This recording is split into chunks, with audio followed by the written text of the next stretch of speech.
ஆண்டவரே, இந்த பூமியை நாங்கள் விதைக்கிறதுக்கு 100 மடங்கு அறுக்கிறோமே, அதுதான் ரிவார்டுன்னு. அது ரிவார்டு இல்லைடா, அது ரிவார்டு கிடையாது, அது பிளெஸ்ஸிங்கு.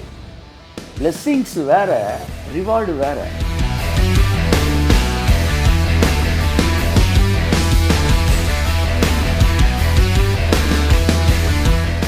ஆசீர்வாதங்களை தான் நம்ம அறுத்துக்கிட்டு இருக்கிறோம், பலனை அறுக்கலை. பலன் அவர் வரும்போது அவரோடு கூட கடந்து வருகிறது. கரங்களை தட்டி கர்த்தருக்கு நன்றி சொல்லுவோம். ஆமென்.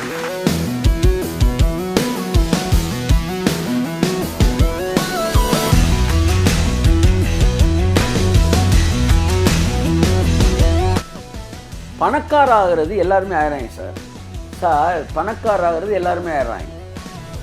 ஆனால் பணக்காரனான எல்லாருமே பணக்காரனான ஒன்ன அப்படி நின்றுக்கிறான். ஆனால் சிலர் மட்டும்தான் பணக்காரன் ஆகிட்டே இருக்கிறான். கையெழுத்து கையெழுத்து கையெழுத்து கையெழுத்து. அவங்க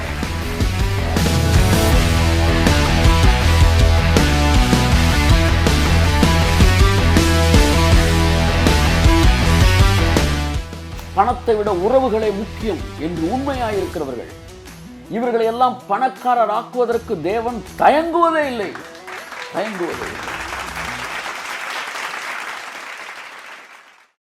யாக்கோபு 1:1 அதிகாரம் 22, 23 வாசிப்போம். அல்லாமலும் நீங்கள் உங்களை வஞ்சியாதபடிக்கு திருவசனத்தை கேட்கிறவர்களாய் மாத்திரமல்ல, அதன்படி செய்கிறவர்களாயும் இருங்கள். ஓகே, திருவசனத்தை கேட்பது அப்படின்னு இருக்கு. அடுத்த வசனம் வாசிங்க. அதன்படி செய்யணும், கேட்கிறபடி செய்யணுமா? அடுத்த வசனம். எண்ணத்தினாலெனில் ஒருவன் திருவசனத்தை கேட்டும் அதன்படி செய்யாதவன் ஆனால். நம்ம நிறைய பேர் என்ன நினைச்சுக்கிறோம், திருவசனத்தை கேட்டு அதன்படி செய்வது அப்படின்னா பைபிள் படிக்கிற கட்டளைகளின்படியே நம்ம இந்த பூமியில வாழ்றது, அந்த கட்டளையின்படி செய்வது. இங்க கட்டளையவே பேசல, திருவசனத்தை கேட்டு அதன்படி செய்வது. அப்ப திருவசனத்தை கேட்டு அந்த வசனத்துக்கு ஏற்றபடி நீ மூவ் பண்ணணும், ஆக்ட் பண்ணணும்ன்றாரு. அப்ப அந்த வசனம்ன்றது என்ன? அடுத்த வசனம் தொடர்ந்து வாசிங்க. கண்ணாடியிலே தன் சுபாவ முகத்தை பார்க்கிற மனுஷனுக்கு ஒப்பாயிருப்பான். திருவசனத்தை கேட்பதுன்னா என்ன? கண்ணாடியில முகத்தை பார்க்கிறது. அப்ப கண்ணாடியில முகத்தை பார்க்கிறது தான் திருவசனத்தை கேட்கிறது. அப்ப திருவசனத்தை கேட்கிறவனா இருந்தும் அப்படின்றத தூக்கிட்டு கண்ணாடியிலே முகத்தை பார்க்கிறவனா இருந்தும் அதன்படி, எதன்படி, அந்த முகத்துக்கு ஏற்ற மாதிரி நீ வேலை பார்க்காம இருந்தா, அப்படிதான் பைபிள் சொல்லுது. அந்த முகத்துக்கு ஏற்ற மாதிரி நீ வேலை பாரு, உன் சாயலுக்கு ஏற்ற மாதிரி செயல்படு, அதான் பைபிள் சொல்லு. வாசிங்க. அவன் தன்னைத்தானே பார்த்து அவ்விடம் விட்டு போன உடனே தன் சாயல் இன்னதென்பதை மறந்து விடுவான். பாத்தீங்களா? சாயலை மறக்கிறான். இதுதான் இன்றைய கிறிஸ்தவர்கள் மிகப்பெரிய பிரச்சனை. சாயலை மறக்கிறார்கள். அதுதான் கிறிஸ்தவனின் மிகப்பெரிய பிரச்சனை. என்ன பிரச்சனை? தான் சாயல் என்னன்ற தெரியல. தன் சாயலை மறக்கிறபடினால் தான் எவ்வளவு முக்கியத்துவம் வாய்ந்தவன் என்பது அவர்களுக்கு தெரியவில்லை. பிதா எவ்வளவு என்னை நேசிக்கிறார், பாருங்க, பிதா உங்களை எவ்வளவு நேசிக்கிறாருன்னு நீங்க புரிஞ்சுக்கிறதுக்கு நீங்க ஆக்ஸ்போர்ட் யூனிவர்சிட்டி போக வேண்டியதில்லை. உங்க பிள்ளையை நீங்க எவ்வளவு நேசிக்கிறீங்கன்னு உங்களுக்கு தெரிஞ்சா நீங்க பிதா உங்களை எவ்வளவு நேசிக்கிறார்ன்றது ஈஸியா தெரிஞ்சிடும். ஏன்னா பொல்லாதவர்களாகி நீங்கள் உங்கள் பிள்ளைகளுக்கு நல்ல ஈவுகளை கொடுக்க அறிந்திருக்கும் போது பரலோகத்தில் இருக்கிற உங்கள் பிதா உங்களுக்கு நன்மையானவர்களை தருவது அதிக நிச்சயம் அல்லவா? நீ கெட்ட பயடா, நீ கெட்ட பய. நீ ஏன் உன் பிள்ளையை அவளை நேசிக்கிறீனா அவனுடைய எல்லாவித அசுத்தங்கள் அருவருப்புகளை தாண்டி அவனை கட்டி அணைப்பா என்றால், அவனுடைய எல்லாவித புத்தீனமான செய்கைகளையும் தாண்டி அவனை நேசிப்பா என்னால், பொல்லாதவனாகிய நீ அதை செய்ய முடியும்னா பரலோகத்தில் இருக்கிற நல்லது மட்டுமே நினைக்கிற உங்கள் அப்பா உனக்கு எப்படா உன் வாழ்க்கையில் உன்னுடைய புத்தீனமான காரியங்களுக்கு அவனை தண்டிக்கிறதவனாக இருப்பார் என்று நான் சொல்கிறேன். உடனே சொல்லுவான், இல்லை கர்த்தர் அப்பா தான், ஆனால் அப்பானா அடிப்பார்ல, சிக்ஷிப்பார்ல. பைபிள் சொல்லுது, இந்த பூமியின் தகப்பன்மார்கள் உங்களை சிக்ஷிக்கிறார்கள். பைபிள் சொல்லுது. சிக்ஷிக்கிறேன்னா என்ன? டிசிப்ளின் அப்படின்னு மூல மொழிபெயர்ப்பு சொல்லுது. டிசிப்ளின் பண்ணுறாங்க. எப்படி டிசிப்ளின் பண்ணுறாங்கன்னா, இந்த பூமியில் இருக்க தகப்பன்மார்கள் உங்களை அடித்து டிசிப்ளின் பண்ணுறாங்க. அப்போ அவர் என்ன சொல்கிறார் கர்த்தர்? இந்த பூமியில் இருக்கிற எபிரேயரில் வருது அந்த வசனம், வாசிங்க. இந்த டிசிப்ளின்ற பேரில் பாருங்க, எபிரேயர் 12:7-9.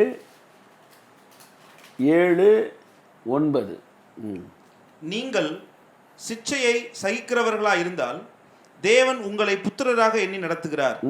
தகப்பன் சிட்சியாத புத்திரன் உண்டோ? இவன் இந்த இடத்துக்கு வருவான். முதல் தகப்பனே இல்லை, அவர் கடவுளும் உம்மள செம காண்டில் இருக்காரு, உன்னை காலி பண்ண போறாரு, ஓடிடு. இதான் சிலருடைய பிரசங்கம். இல்லை அவர் எனக்கு அப்பாடா அப்படின்னு நிற்கிறவன்ட்ட அடுத்து என்ன சொல்லுவான், நான் வந்து உன்னை நீ செஞ்ச தப்புக்கு உன்னை அப்படியே நரம்பு நரம்பாக உருவ போகிறாரா அப்படின்னு சொல்லுவாங்க. ஏன்னா தகப்பன் சிட்சியாத புத்திரன் உண்டோ, பார்த்தீங்களா வசனம் சொல்லுது பார்த்தீங்களா, அங்கே வருவாங்க.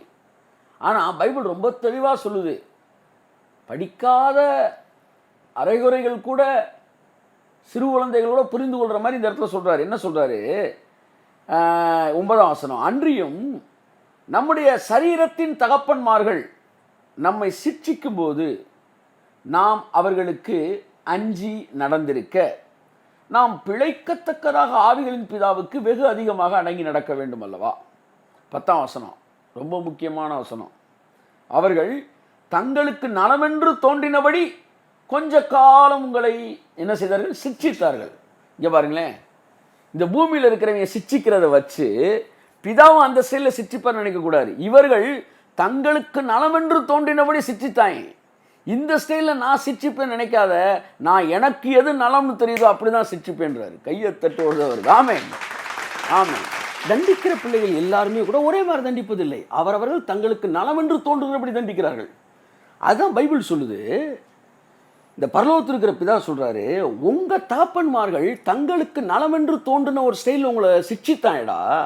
ஆனால் பரலோகத்தில் இருக்கிற என் பிதா ஓ ஸ்டைலில் சிட்சிப்பார் அல்ல, அவர் தனக்கு நலமென்று தோன்றினபடி சிட்சிப்பார். அப்போ சிட்சைன்றது அடி கிடையாது, டிசிப்ளின். அவர் தன் வார்த்தையினாலே நம்மை டிசிப்ளின் பண்ணுகிறார். பைபிள் அப்படி தான் சொல்லுது, உன்மேல் கண்ணை வைத்து உனக்கு ஆலோசனை சொல்லுவேன், நீ நடக்க வேண்டிய வழியை உனக்கு நான் காட்டுவேன்.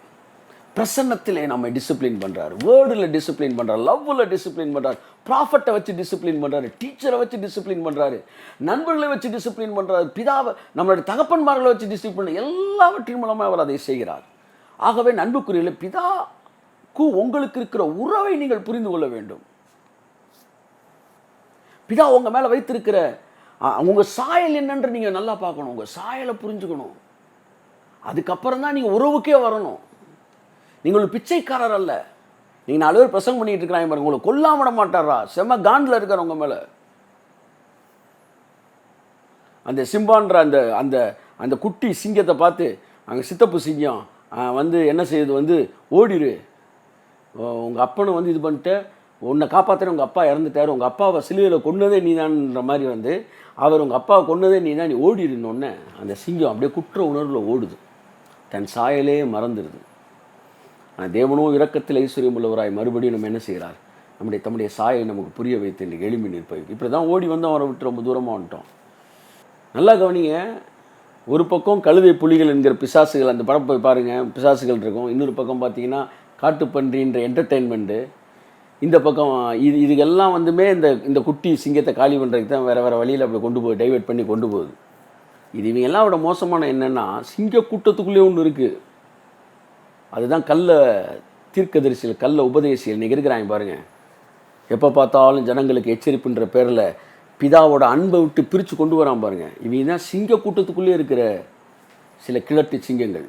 வயசு சின்ன வயசாக இருக்கும், ஆனால் உள்ளுக்குள்ளே ஒரு கிழட்டு இருக்கும். இவங்க கடவுளை விட்டு பிள்ளைகளை பிரித்து கொண்டு போக விரும்புகிறவர்கள். இதை நீங்கள் அறிந்து கொள்ள வேண்டும் என் அன்புக்குரியவர்களே. ஸோ இத்தகைய சாயலை மறக்கிறனால தான் இந்த மாதிரி உபதேசம். அந்த சிங்கம் நான் எங்கள் அப்பாவோட சாயல்றான், நான் பிள்ளைன்றதை கண்டுபிடித்த போது மறுபடியும் திரும்பி வருது, எங்கள் அப்பா எனக்குள்ளாண்டா இருக்காருன்னு. அப்படி உங்களுடைய சாயல் நீங்கள் புரிஞ்சுக்கிட்டீங்கன்னா பிதா உங்கள் மேலே கோபமாக இல்லை, உங்களை நேசிக்கிறான்ற நீங்கள் புரிஞ்சுக்குவீங்க. சொந்த குமாரன் என்றும் பாராமல் அவரையே உங்களுக்காய் தந்தவர், அவரோடு கூட மற்றவற்றை அருளாதிருப்பது எப்படி என்று வேதம் சொல்கிறது. ஸோ இந்த காரியங்களை பற்றி நான் தொடர்ந்து வருகிற நாட்களில் உங்களுடைய சாயல், பிள்ளை என்கிற சாயல், நீங்கள் அவர் கொடி என்றால் நீங்கள் செடியாக இருக்கிறீர்கள், அவர் செடி என்றால் நீங்கள் கொடியாக இருக்கிறீர்கள் சாயல். நீங்கள் எப்படி ஒரு முத்திரிக்கப்பட்ட கிணறாக இருக்கிறீர்கள், வேலி அடைக்கப்பட்ட தோட்டமாக இருக்கிறீர்கள், எப்படி அவரோடு இணைக்கப்பட்ட கொடியாக இருக்கிறீர்கள், எப்படி நீங்கள் மறைவு கட்டப்பட்ட நீரூற்றாக இருக்கிறீர்கள், நீங்கள் எப்படி அவருடைய கையில் அலங்காரமான கிரீடமாக இருக்கிறீர்கள், வேதம் எப்படியெல்லாம் நீங்கள் இருக்கிறீர்கள் என்று உங்கள் சாயலை பற்றி என்ன சொல்லுகிறது என்பதை பற்றி நீங்கள் புரிந்து கொண்டால், உங்கள் சாயலை நீங்கள் புரிஞ்சுக்கிட்டீங்கன்னா வந்தவன் போனவெல்லாம் பிரசங்கம் பண்ணுறதுக்காக பிதா விட்டு நீங்கள் போகவே மாட்டீங்க. இன்றைக்கி இரவு உங்களுக்கு ஒரு ட்ரெய்லராக நான் அதை சொல்கிறேன். என் அன்புக்குரியவர்களே, அவருடைய உறவு, ஆழமான உறவு உங்கள் மேலே இருக்குது. நீங்கள் நினைக்கிற மாதிரி கிடையாது. நீங்கள் நினைக்கிறதுக்கெல்லாம் மேலே அவர் உங்கள் மேலே அவ்வளோ அன்பு வச்சுருக்கிறார். உங்களை வார்த்தையினால் டிசிப்ளின் பண்ணுறார், உங்களை வாழ வைக்கிறார், உங்களை உயர்த்த விரும்புகிறார், உங்களை மேன்மைப்படுத்த விரும்புகிறார். உங்கள் பிள்ளைகளை அவர்களுடைய புத்தியினங்களை எப்படி நீங்கள் சகித்து நேசித்து அவர்கள் உருவாக்குகிறீர்களோ அப்படியே உங்களையும் சகித்து நேசித்து உங்களை உருவாக்குகிற தகப்பன் உங்களுக்கு இருக்கிறார். கர்த்தர் தாமே உங்களை ஆசீர்வதிப்பாராக.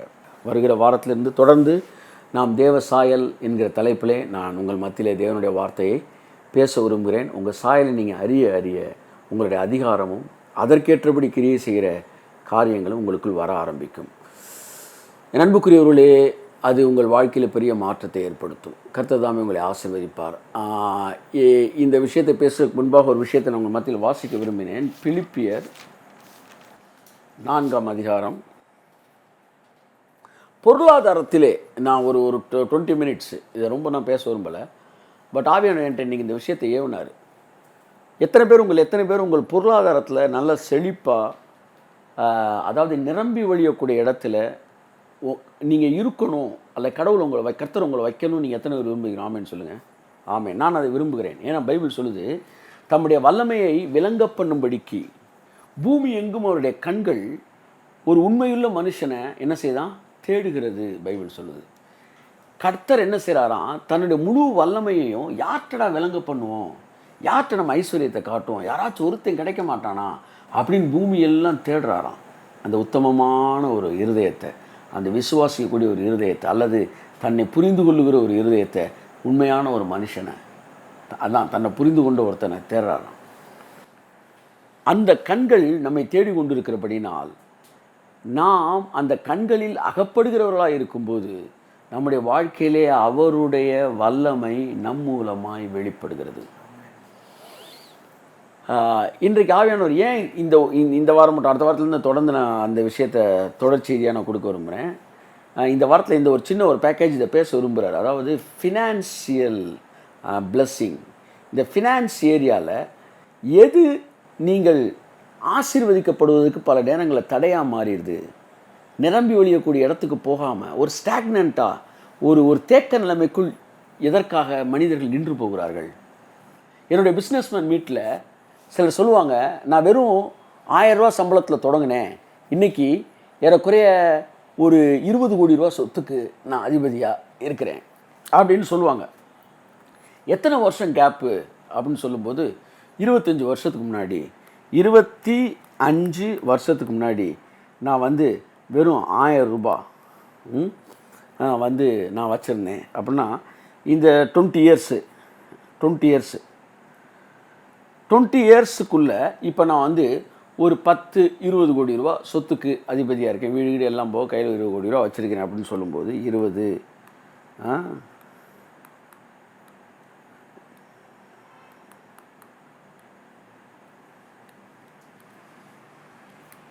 20 கோடி நீ நல்லா இருக்கிறேன் அப்படின்போது, இப்போ நான் பொதுவாக கேட்பேன், இந்த 20 வருஷத்துக்குள்ளே இந்த 3 சைவருக்கு இந்த 3 சைவர் அடிச்சிருங்க. எத்தனை சைவர் உங்கள் லைஃப்பில் கூடியிருக்குன்னா 1 2 3 4 5 சைவர் கூடியிருக்கு.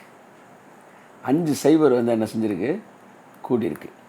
அப்போ இந்த 20 வருஷத்தில், இன்றைக்கி 20 வயசில் தொடங்கி நீங்கள் 40 வயசு அப்படின்னா, நீங்கள் ஒரு 20 கோடி சொத்து, 20 வயசில் பிஸ்னஸ் தொடங்கின ஒருத்தர் நீங்கள் 20 கோடி 10 கோடி வச்சுக்கோ, 10 கோடி ரூபா சொத்துக்கு அது பண்ண 5 சைவர் கூட்டியிருக்கிறார். இப்போ இந்த 40லேருந்து அடுத்த 60 வயசு 20 வருஷத்தில் இந்த 5 சைவர் இந்த 10 கோடி இருக்குது பார்த்தீங்களா, இந்த 10 கோடியோட இந்த 5 சைவர் சேரணும். 1 2 3 4 5 0லேருந்து 5 சைவர், 3 சைவர்லேருந்து 5 சைவர் கூடி இருக்கும்போது வெறும் 1000 ரூபாயில் 5 சைவர் கூடுறது பெரிய விஷயம். அப்போ கோடியில் இருக்கிற நீங்கள் அடுத்த 20 இயர்ஸில் அதுதானே இது, அந்த கணக்கு அதுதானே. 20 வருஷத்துக்கு 5 சைவர் சாதாரண விஷயம் இல்லை. அப்போ அங்கேருந்து 5 சைவர் 1 10 100 1000 10 1 லட்சம் கோடி. ஆனால் இந்த இடத்துக்கு வந்தோடனே நம்ம நின்றுறோம். கர்த்தர் ஆசீர்வதித்தார், வாழ வைத்தார், நல்லா இருக்கிறாரு அப்படின்னு. இதுக்கப்புறம் அடுத்த 20 வருஷம் 10 கோடி 12 கோடி 15 கோடி 20 கோடி இந்த லெவல்லே நின்றுறோம். ஆனால் மிகப்பெரிய பிஸ்னஸ் மேன்லாம் அதை கரெக்டாக கரெக்டாக என்ன செய்கிறேன், டியூன் பண்ணுறாங்க. அத்தனை சைவர் அடுத்த 20 வருஷத்தில் அவன் ஆட் பண்ணிடுறான். அப்போ இதுதான் தொடர்ந்தேர்ச்சியான வளர்ச்சி. இது வந்து தேக்க நிலைமை. நம்ம திருப்தி அடைஞ்சனால நின்றுச்சு, என்ன ஊறுறது நின்றுச்சு. அல்லது ஏதோ சில விஷயங்கள் விரும்பினாலும் சிலருக்கு நடக்காமல் அப்படி நிற்கிது. பல விஷயங்கள் அப்படியே போதும், இது போதும் நான் உனக்குன்ற மாதிரி நின்றுது. ஆனால் தேவனோ தொடர்ந்து நாம் வளர வேண்டும் என்று சொல்லி விரும்புகிறார். மேலான இடத்தை நோக்கி போக வேண்டும் என்று சொல்லி விரும்புகிறார். ஏனென்றால் தேவனுடைய பிள்ளைகள் இந்த பூமியில் ஆசீர்வதிக்கப்பட்டால் தான் இந்த உலகம் ஆசீர்வாதத்துக்குள் கடந்து வரும். உங்களுடைய வாழ்க்கையில் சிலர் ஆயிரங்களுக்கு அதிபர் நின்று விடுகிறார்கள், சில லட்சத்துக்கு அதிபர் நின்று விடுகிறார்கள், சில கோடிகளுக்கு அதிபர் நின்று விடுகிறார்கள். சிலர் மாத்திரம்தான் அதிகமான இடத்தை நோக்கி கடந்து செல்கிறார்கள். அதைத்தான் பரிபூர்ணமான ஆசீர்வாதம் பைபிள் சொல்லுது. வேதம் சொல்லுகிறது, உண்மையுள்ள மனுஷன் பரிபூரண ஆசீர்வாதங்களை பெறுவான். நான் என்ன நினைக்கிறேன்னா, நீ எவ்வளோ பெரிய பணக்காரனாக இருந்தாலும் நீ இன்னும் வளரணும்னு நான் விரும்புகிறேன். நீங்கள் 1000க்கு அதிபதினா லட்சங்களுக்கும் கோடிகளுக்கு அதிபதியை வர வேண்டும் என்று வேதம் விரும்புகிறது என்று நான் சொல்லுகிறேன். நீங்கள் எவ்வளோ பெரிய கோடி சொன்ன கூட போக நீங்கள் செய்தி கேட்கலாங்க, ஆனால் இன்னும் நீங்கள் வளர வேண்டியது இருக்கிறது என்று நான் சொல்கிறேன். என்றைக்கு உங்களை சுற்றி இருக்கிற தேவையிலிருந்தும் அவர்களை தீர்க்க முடியாத ஒரு இடத்தில் இருக்கிறீர்களோ, நீங்கள் இன்னும் பணக்காரராகவில்லை, இன்னும் ஐஸ்வர்யமானாகவில்லை, இன்னும் நீங்கள் வளர வேண்டும் என்று சொல்லி விரும்புகிறேன். அந்த ஒரு லிமிட்லெஸ் growth, வரைமுறையற்ற வளர்ச்சிக்கு என்ன செய்ய வேண்டும் என்பதை குறித்து இன்றைக்கு ஒரு 15 நிமிஷம் உங்களோட நான் பேச முடிக்க விரும்புகிறேன். வரைமுறையற்ற வளர்ச்சி இப்படி கூட வச்சுக்கலாம். என்ன வளர்ச்சி? வரைமுறையற்ற வளர்ச்சி. சிலர் மட்டும்தான் இதுக்கு செலக்ட் ஆகிறாங்க. Limitless growth. மற்றவன்லாம் அந்த ஃபஸ்ட்டு ஸ்டாண்டர்ட்லேயே முடிச்சிடான். செகண்ட் ஸ்டாண்டர்ட், தேர்ட் ஸ்டாண்டர்டுக்கு மேலே வரவங்க இந்த குரூப் தான். இவங்க தான் மணி ஹேண்ட்லிங்கை எப்படி பண்ணுறாங்க, எப்படி தெளிவாக வந்து சிறப்பான காரியங்களை செய்கிறாங்க அப்படின்றத பேஸ் பண்ணி தான் தேவன் அவர்களை அடுத்த கட்டத்திற்கு கொண்டு வருகிறார். நான் 2ஆம் கட்ட ஐஸ்வர்யத்தை பற்றி பேச விரும்புகிறேன். கையை தட்டுங்க போது ஒரு காமெண்ட். 2ஆம் கட்ட ஐஸ்வர்யம்.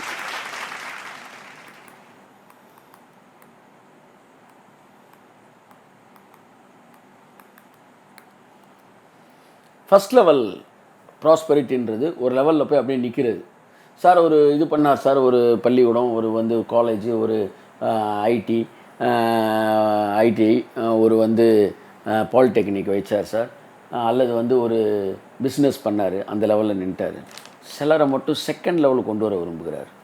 This is what the title of this message. 2ஆம் கட்ட ஐஸ்வர்யம். உங்கள் எத்தனை பேர் 2ஆம் கட்ட ஐஸ்வர்யத்துக்கு வர விரும்புகிறீர்கள்? ஒரு அல்லேலூயா சொல்லுங்கள். ஹல்லேலூயா. சிலுவை நம்மை ஐஸ்வர்யவானாய் மாற்றுகிறது. தேவனுடைய வார்த்தையும் ஆலோசனையும் நம்மை ஐஸ்வர்யத்தை பெருக வைக்கிறது.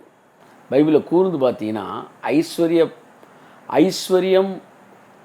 ஐஸ்வர்யவான் ஆகிறது வேறு, ஐஸ்வர்யத்தை பெருக்க பண்ணி கொள்ளுகிறது வேறு. பைபிள் அப்படி இருக்குது. பெருக்கலாம், நீங்கள் பெருக்கலான் இருக்கு. இப்போ நான் சில விஷயங்களை உங்கள் மத்தியிலே நான் பேச விரும்புகிறேன். ஆமென்.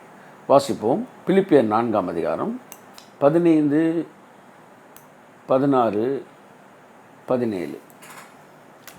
மேலும் பிலிப்பியரே, சுவிசேஷத்தின் ஆரம்பத்திலே நான் மக்கேதோனியாவில் இருந்து புறப்பட்ட போது கொடுக்கல் வாங்கல் காரியத்தில் நீங்கள் மாத்திரம் எனக்கு உடன்பட்டதே அல்லாமல் வேறொரு சபையும் உடன்படவில்லை என்று நீங்கள் அறிந்திருக்கிறீர்கள்.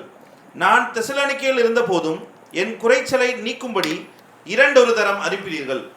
உபகாரத்தை நான் நாடாமல் உங்கள் கணக்குக்கு பலன் பெருகும்படியே நாடுகிறேன். உங்கள் கணக்குக்கு பலன் பெருகும்படி நாடுகிறேன். பிலிப்பு பட்டணம் அப்படின்றது நல்லா கவனிங்க. 2ஆம் கட்ட ஐஸ்வர்யத்தை பேசிக்கிட்டு இருக்கிறேன். செகண்ட் லெவல் ப்ராஸ்பெரிட்டி போகணுன்னு விரும்புகிறவங்க இந்த செய்தியை நீங்கள் கேட்கலாம். பிலிப்பு பட்டணத்துக்கும் பவுலுக்கும் ஒரு நெருங்கிய தொடர்பு இருக்கிறது. இந்த பிலிப்பு பட்டணத்தை வந்து பவுல் ரொம்பவும் அதிகமாக நேசித்தான். இவர்களுக்காக தன்னுடைய டெத்தை கூட தள்ளி போடுறேன் அப்படின்னு சொன்னார் பவுல். உங்களுக்காக நான் பரலோகத்துக்கு போகிற கூட போஸ்ட்போன் பண்ணுறேன், ஏன்னா உங்கள் கூட இருக்கிறது எனக்கு அவ்வளோ சந்தோஷம் அப்படின்னாரு. இந்த பட்டணத்தில் இருக்கிறவங்களுக்கு விசேஷித்த வாக்குத்தத்தங்களை பவுல் கொடுத்தாரு. உங்கள் குறைவுகள் எல்லாம் கிறிஸ்து இயேசுக்குள் நிறைவாகும் என்று சொன்னார். ஏன் இந்த பட்டணத்தார் மீது இவ்வளவு ஒரு நெருங்கிய தொடர்பு பவுலுக்கு இருந்தது என்றால், சுவிசேஷத்தின் ஆரம்ப காலத்தில் இவனோடு கூட நெருங்கிய உறவு வைத்திருந்தது இந்த பட்டணத்தார். பொருளாதார விஷயத்தில் குறிப்பாக பவுலுடைய தேவைகளை சந்திப்பதிலே இந்த பட்டணம், பிலிப்பு பட்டணம் இணைக்கப்பட்டிருந்தது. அப்படி இணைக்கப்பட்டிருந்தபடினால் அவர்களுக்கென்று விசேஷித்த வாக்குத்தத்தங்களை கொடுக்குறான். இது எல்லாத்தையும் தாண்டி அவங்களுக்கு சொன்ன ஒரு விஷயத்திலேருந்து ஒரு ரகசியத்தை நான் கண்டுகொண்டு உங்களுக்கு பேச விரும்புகிறேன். வாசிப்போம் 17ஆம் வசனம். உபகாரத்தை நான் நாடாமல் உங்கள் கணக்குக்கு பலன் பெருகும்படியே நாடுகிறேன். உங்கள் கணக்குன்ற வார்த்தையை பவுல் யூஸ் பண்ணுறார். அதாவது நீங்கள் எனக்காக நிறையா கொடுத்தீங்க, ஃபினான்ஸ் சப்போர்ட் பண்ணீங்க, அந்த சப்போர்ட்டுக்கெல்லாம் உங்கள் கணக்கில் பலன் பெருகட்டுன்றார். அப்போ ஒரு ஒரு ஆசீர்வாதத்தை, ஒரு ஆஃபரிங்கை பவுல் வாங்கிட்டு அவங்க பவுலுக்கு வந்து ஆஃபரிங் அனுப்பினவங்களை, சப்போர்ட் பண்ணுறவங்கள பார்த்து சொல்கிறாரு, உங்கள் கணக்குக்கு கணக்கு ரொம்ப முக்கியமான வார்த்தை. அடுத்து பலன் ரெண்டாவது முக்கியமான வார்த்தை. முதல் முக்கியமான வார்த்தை கணக்கு. எல்லாம் சொல்லுங்கள், கணக்கு. எனக்குன்னு ஒரு கணக்கு பரலோகத்தில் இருக்குது. எனக்கு எஸ்பிஐயில் ஒரு கணக்கு இருக்குது, எனக்கு வந்து ஐசிஐசிஐயில் ஒரு கணக்கு இருக்குது, எனக்கு வந்து பெட்டி கடையில் கொடுக்காத கணக்கு ஒன்று இருக்குது. அப்படி ஒரு சிலர் கணக்கு வச்சுருக்காங்க, அக்கௌண்ட்டு. சிலருக்கு வந்து பேங்க்கில் அக்கௌண்ட் இருக்குது, எஸ்பிஐயில் கணக்கு இருக்குது, ஐஓபியில் கணக்கு இருக்குது. பவுல் சொல்கிறான், உங்களுக்கு பரலோகத்தில் ஒரு கணக்கு இருக்குது. ஆமென். அந்த கணக்கில் ஒரு மனுஷன் ஊழியத்துக்கு என்ன செய்கிறான்றத அவர் கணக்கு வைக்கிறாராம். வச்சு அவர்களுடைய பலன் பெருகும்படி, பலன் ஆசீர்வாதம் வேற, பலன் வேற. இதைத்தான் நீங்கள் நான் பேச விரும்புகிறேன். அதாவது அவர்கள் கணக்குக்கு பலனை தேவன் தர்றார். அந்த பலன்ற வார்த்தை அதுக்கப்புறம் எங்கே தெரியுமா வருதுன்னா, வெளிப்படுத்தலில் வருது. இதோ சீக்கிரமாய் வருகிறேன், அவனவனுடைய கிரியைகளுக்கு தக்க நான் அளிக்கும் பலனும் என்னோடு கூட வருகிறது அப்படின்றார். ரிவார்டு அப்படின்ற வார்த்தை கிரீக்கில் வருது. ரிவார்டு, அதாவது நான் அளிக்கும் ரிவார்டு வருதுன்னு. அப்போ அங்கே ரிவார்டு வருதுன்னு சொல்கிறாரு. இங்கே பவுல் சொல்கிறாரு, நீ ஊழியத்தில் விதைக்கும் போது உனக்கான ரிவார்டை பரலோகத்தில் தேவன் வைத்திருக்கிறாரு அப்படின்றார். ரிவார்டுனா பலன். அப்போ நான் சொன்னேன், ஆண்டவரே, இந்த பூமியை நாங்கள் விதைக்கிறதுக்கு 100 மடங்கு அறுக்கிறோமே, அதுதானே ரிவார்டுன்னு. அது ரிவார்டு இல்லைடா, அது ரிவார்டு கிடையாது, அது பிளெஸ்ஸிங்கு. பிளெஸ்ஸிங்ஸ் வேறு, ரிவார்டு வேறு. நம்ம வாங்குகிற பிளெஸ்ஸிங்ஸ்லாம் ஜஸ்ட் அண்ட் இன்ட்ரெஸ்ட்டு. நீங்கள் ஒரு 1 கோடி ரூபா போட்டிருக்கீங்க, அந்த 1 கோடி ரூபாய்க்கான இன்ட்ரெஸ்ட்டை நீங்கள் அறுக்கிறீங்க. அந்த இன்ட்ரெஸ்ட்டு தான் உங்களுடைய பலனா? இல்லை, அந்த நீங்கள் இன்வெஸ்ட் பண்ணியிருக்கீங்க பாருங்கள், அந்த அமௌண்ட்டு தான் பலனு. அப்படித்தான் நாம் தேவனுடைய ஊழியத்துக்கும் ராஜ்யத்திற்கும் விதைக்கும்போது இங்கே நாம் 100 மடங்காய் அறுக்கிறோம். ஆனால் ஆசீர்வாதங்களை தான் நம்ம அறுத்துக்கிட்டு இருக்கிறோம், பலனை அறுக்கலை. பலன் அவர் வரும்போது அவரோடு கூட கடந்து வருகிறது. கரங்களை தட்டி கர்த்தருக்கு நன்றி சொல்லுவோம். ஆமென், ஆமென், ஆமென். அவர் வரும்போது ஒவ்வொருத்தரும் ஒவ்வொரு பலனில் இருப்பான். அதான் அப்போ நான் யோசித்தேன். ஒருத்தர் சொன்னார், ரொம்ப புத்திசாலித்தனமாக தான் அது பேசினார். நீங்கள் போய் கொடுங்கள் உங்களுக்கு கொடுக்கப்படும், கர்த்தர் உங்கள் வந்து பணத்தை பெருகுவார்னு அனில் அம்பானிகிட்ட நீங்கள் பிரசங்கம் பண்ண முடியுமா? முகேஷ் அம்பானிகிட்ட பிரசங்கம் பண்ண முடியுமா? ஏன்னா அவங்கெல்லாம் ஏற்கனவே கோடிக்கணக்கில் வச்சுருக்காங்க, இனிமேல் விதைச்சி தான் அவனுக்கு அறுக்கணுமா அப்படின்னாரு. நியாயமான கேள்வி. அனில் அம்பானி முகேஷ் அம்பானியும் வந்து விதைச்சி ஆசீர்வாதத்தை அறுக்க வேண்டிய அவசியம் இல்லை. ஏன்னா ஆசீர்வாதம் அறுக்கிறதுக்கு அவன் விதைக்க வேண்டியதில்லை. ஆனால் அனில் அம்பானி முகேஷ் அம்பானி ஆசீர்வாதத்தை அந்த பூமியில் வச்சுருக்க முடியும், பலனை ஒரு நாளும் வாங்க முடியாது. பலன் என்பது பிதாவின் இடத்துலேருந்து புறப்பட்டு வருவது. அது அனில் அம்பானி, முகேஷ் அம்பானி, டாடா, பிர்லா இவங்களுக்கெல்லாம் வந்து வராத விஷயம். இது ஆசீர்வாதம், ஜஸ்ட் அ பிளெஸ்ஸிங். ஆனால் ரிவார்டுன்றது தேவனுடைய ராஜ்யத்திற்காக விதைத்தவர்களுக்கு பிதா கொண்டு வருவது. அது அங்கே இவங்கெல்லாம் அடியாகி போவாங்க சார். அங்கே வந்து நீங்களும் நானும் அங்கே நிற்கிறோம், ஆமேன்னு சொல்லுவோம். ஸோ அப்போ தான் கண்டுபிடிச்சேன், ஆமாம், ஏன் எல்லாருமே விதைக்கணும், ஏன் பணக்காரன் விதைக்கணும், ஏன் ஏழையும் விதைக்கணும் அப்படின்னா, வெறும் ஆசீர்வாதத்துக்குன்னா ஏழை விதைச்சா போதும், ஏன்னா அவன் பணக்காரன் ஆகணும், பணக்காரன் விதைக்க வேண்டிய அவசியம் இல்லை. ஆனால் இது ஆசீர்வாதத்தோடு இணைக்கப்பட்டதில்லை, இது ரிவார்டோடு இணைக்கப்பட்டது. நான் எவ்வளவாய் ஊழியத்தை தாங்கி இருக்கிறேனோ அந்த ஊழியத்திற்கேற்ற ரிவார்டை தேவன் எனக்கு கட்டளையிடுவார். அதனால தான் பவுல் பிலிப்பியரில் 1 அதிகாரத்தில் சொல்கிறாரு, நீங்கள் சுவிசேஷத்தில் என்னோடு கூட உடன்பட்டீர்கள், என் கூட இணைக்கப்பட்டீங்க. ஒரு குரூப் இருந்துச்சு, பவுலை பார்த்து ஹாய் ஹலோ சூப்பராக மெசேஜ் கொடுத்தாருன்னு அப்படியே போயிட்டாங்க. தெசலோனிக்கா அவன் அப்படியே போயிட்டாங்க. ஆனால் பிலிப்பு மட்டும், சார் நானும் உங்க கூட இணைகிறோம் சார், உங்களுக்கான நான் வந்து உங்களோட ஊழியத்தை தாங்குறேன் சார் அப்படின்னு கை கொடுத்தாங்க பாருங்கள். ஒரு ஒரு 10,000 பேர் ஒரு 100 பேர் முடிஞ்சோடனே காணிக்கை கொடுப்பாங்க பாருங்கள். 10,000 பேர் செய்தி கேட்டாங்கன்னா ஒரு 100 பேர் காணிக்கை நினைப்பாங்க. அந்த 100 பேர் தான் பிலிப்பியர். அவங்கள பார்த்து சொல்கிறான், நீங்கள் எனக்கு அளிக்கப்பட்ட கிருபைக்கு பங்குள்ளவர்களாக இருக்கிறீர்கள்ன்றான். எவ்வளோ பெரிய பாக்கியம்! பவுலுக்கு தேவன் ஒரு ஸ்பெஷல் கிரேஸ்லாம் கொடுத்துருந்தார் பார்த்தீங்களா? அந்த ஸ்பெஷல் கிரேஸுக்கு பங்குள்ளவர்களாக அவனோடு கூட உடன்பட்டவர்கள் என்ன செய்கிறார்கள்? அந்த கிருபைக்கு பங்குள்ளவர்களாய் மாறுகிறார்கள். இதெல்லாம் தேவன் நமக்கு தருகிற ரிவார்ட்ஸ். அப்போ உங்கள் கணக்குக்கு பலன் பெருகும்படி, அப்போ number 1, why should I sow? எதற்காக நான் விதைக்க வேண்டும்? ஏனென்றால் because it is connected with the rewards of God. தேவனுடைய ரிவார்டோட தொடர்புடையது.